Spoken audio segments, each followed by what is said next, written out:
मैं देख रहा हूँ आजकल लोग विदाउट एविडेंस कुछ भी बके जा रहे हैं। मैं आपसे वादा करता हूँ इस वीडियो को देखने के बाद पक्का आपकी आंखें खुल जाएंगी। So now let's enter the republic of पीपलीवन। ये बुक लिखी है वीसी लॉ ने। इस बुक में इन्होंने बताया है कि पीपलीवन मौर्य लोगों का गढ़ राज्य था बुद्ध के समय में, और जब बुद्ध का महापरिनिर्वाण हुआ तो उनकी अस्थियों को लेने मौर्य राजा भी गए हुए थे, अर्थात सम्राट अशोक के परदादा जी, और इन्हें अवशेष के रूप में बुद्ध के शरीर की राख प्राप्त हुई। तो ये है पहला सोर्स इस इन्फॉर्मेशन का।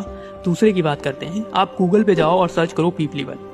जो पीपलीवन है वो राजधानी थी मौर्य लोगों की। ये शासन क्षेत्र था सम्राट चंद्रगुप्त मौर्य के पिता का। इन्हें अवशेष के रूप में बुद्ध के शरीर की राख प्राप्त हुई थी, अंगार प्राप्त हुए थे। उसको लेकर परदादा जी ने एक स्तूप का निर्माण कराया था, जिसे अंगार स्तूपा या ऐसे स्तूपा के नाम से जाना जाता है। और आज भी पीपलीवन के क्षेत्रों में ये खंडर के रूप में उपस्थित है, जो कि उत्तर प्रदेश के गोरखपुर जिले में आता है। इसकी तरफ कोई ध्यान नहीं दे रहा है, और ध्यान देगा भी क्यों। जो महान सम्राट चंद्रगुप्त मौर्य सम्राट अशोक की जयंती तक सेलिब्रेट नहीं करते, वो रेनोवेट क्या कराएंगे। अब हम बात करते हैं थर्ड सोर्स की, तो वो है फाहियान नोट्स। इवन फाहियान ने एग्जैक्ट लोकेशन भी बताई कि मौर्यों द्वारा बनाया गया अंगार स्तूपा कुशीनगर से 12 योजन पश्चिम में। तो ये रहा यूपी का डिस्ट्रिक्ट मैप। कुशीनगर के पश्चिम यानी कि वेस्ट में एक योजन होता है लगभग 12 किलोमीटर। 12 योजन मीन्स 144 किलोमीटर।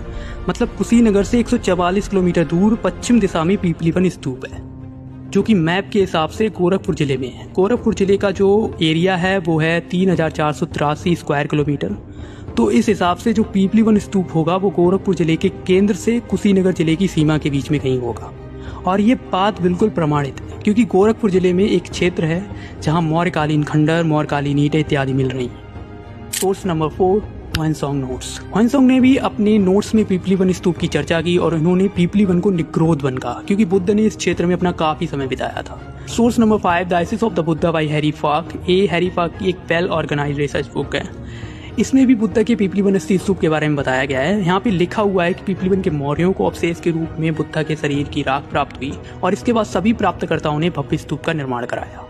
इन सबूतों के माध्यम से, इन अवशेषों के माध्यम से एकदम क्लियर है कि सम्राट चंद्रगुप्त मौर्य के पिताजी बुद्धिज्म को फॉलो करते थे, वो प्रकृति प्रेमी थे।